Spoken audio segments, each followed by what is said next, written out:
lepas Batu Gajah Lenggung. Ya. Terima kasih saya ucapkan kepada Datuk Yang di-Pertua kerana memberi peluang kepada saya untuk membahas pindaan kepada Akta Suruhanjaya Koperasi Malaysia 2007.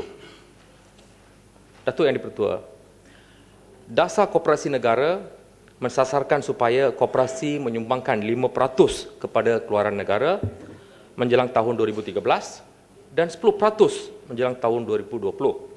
Sasaran 10% adalah suatu yang agak tinggi dan bukan mudah untuk mencapai 10% itu. Kalau kita boleh mencapai sasaran 10% keluaran negara, itu adalah amat baik sekali dan perlu digalakkan. Dan saya amat bersetuju supaya kita terus berusaha untuk mencapai sasaran 10% pada tahun 2020. Yang di-Pertua, saya hanya ada beberapa soalan yang ingin saya kemukakan kepada Menteri berhubung dengan koperasi-koperasi yang wujud di negara kita. Pertama, ini adalah berkaitan dengan statistik.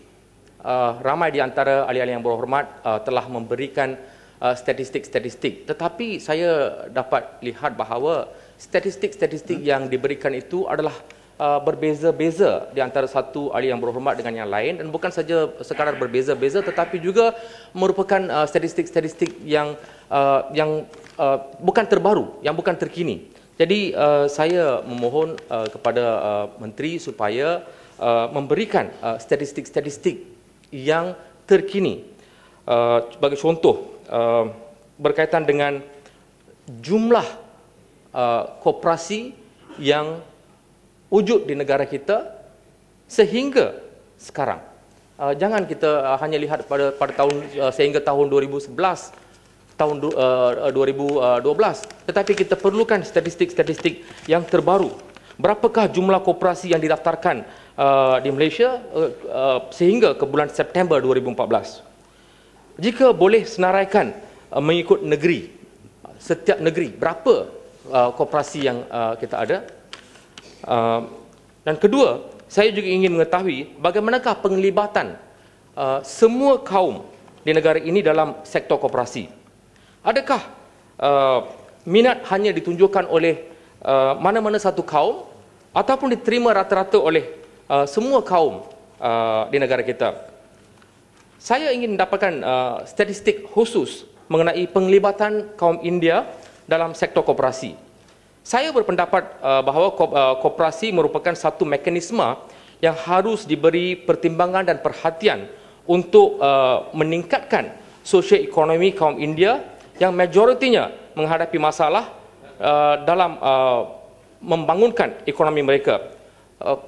Pada kebiasaannya kita dapati bahawa orang-orang India ataupun kaum India selalunya tercicir daripada mainstream ekonomi, dan saya rasa ini adalah satu peluang untuk kita menggalakkan lebih ramai daripada kaum India untuk menceburi dalam sektor koperasi ini.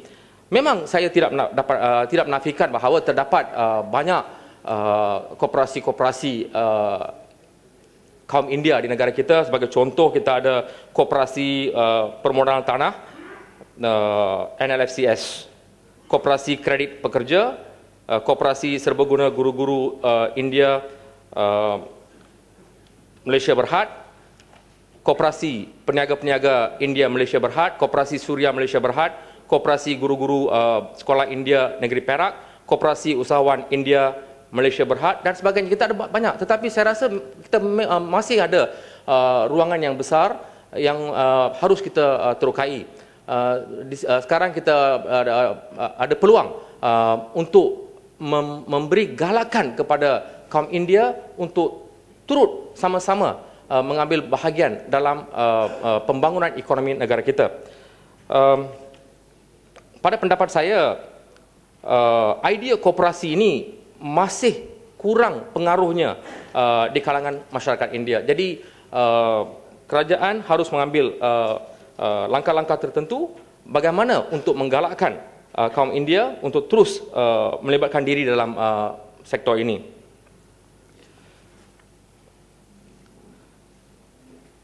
Yang ketiga, dalam arus pembangunan negara, kita tidak boleh membiarkan dan menganaktirikan dua negeri ini di Sabah dan Sarawak. Saya nak tahu sejauh manakah perkembangan koperasi di Sabah dan Sarawak. Nyatakan jumlah koperasi yang wujud di kedua-dua negeri tersebut.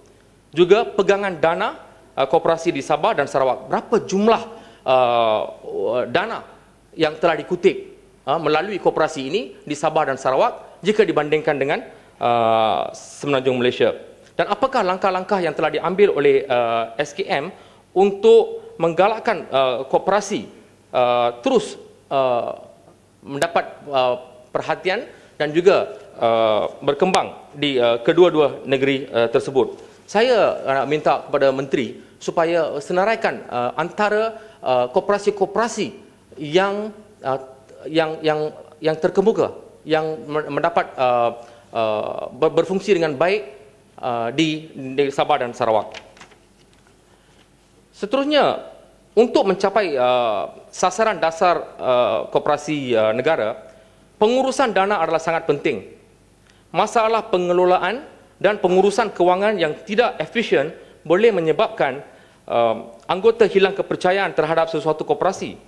Ini menjadi punca beberapa koperasi menjadi tidak aktif, dan saya mohon maklumat mengenai jumlah koperasi yang tidak aktif dan ataupun dormant. Apakah langkah-langkah yang telah diambil oleh kerajaan terhadap koperasi-koperasi yang... Saya nak respon sikit je. Ya, boleh. Yang betul. Yes, Kijang, boleh. Nak maklumkan je. Ya, sila. Tadi perangkat-perangkat tu, kalau Batu Gajah boleh buka laman web SKM, www.skm.gov.my. Dalam tu semua ada, ikut negeri, yang aktif, yang tak aktif, termasuklah mengikut kaum dan sebagainya. Terima kasih. Yang betul. Okay, terima kasih. Ni tolong bantu Yang Berhormat Menteri. Sila. Terima kasih.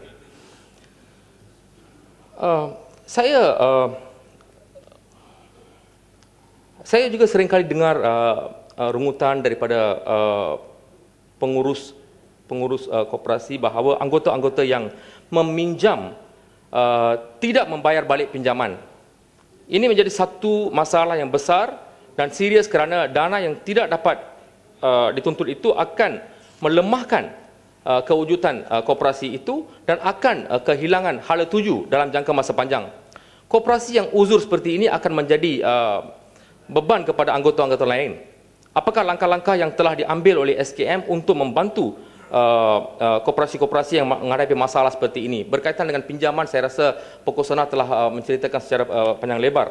Jadi saya juga minta supaya Menteri memberi penjelasan berkaitan dengan pembayaran balik pinjaman daripada koperasi-koperasi ini. Dan saya juga ingin mengetahui berapakah di antara koperasi-koperasi di Malaysia yang berjaya menduduki senarai 300 koperasi terbaik ICA, Perikatan Koperasi Antarabangsa. Dan dua perkara lain yang pernah kita terdengar dulu tetapi sekarang jarang sekali kita dengar, iaitu berkaitan dengan usaha sama UDA, skim usaha sama UDA. Berapakah projek perumahan yang telah dilaksanakan di bawah skim usaha sama UDA, koperasi UDA Corp? Dan juga sejauh manakah pelaburan koperasi di dalam ASM yang dilaksanakan di bawah ASM Koperasi, ASM Corp setakat ini? Harap Menteri boleh memberi maklum balas mengenai perkara-perkara yang telah saya bangkitkan tadi. Terima kasih. Itu saja. Ya.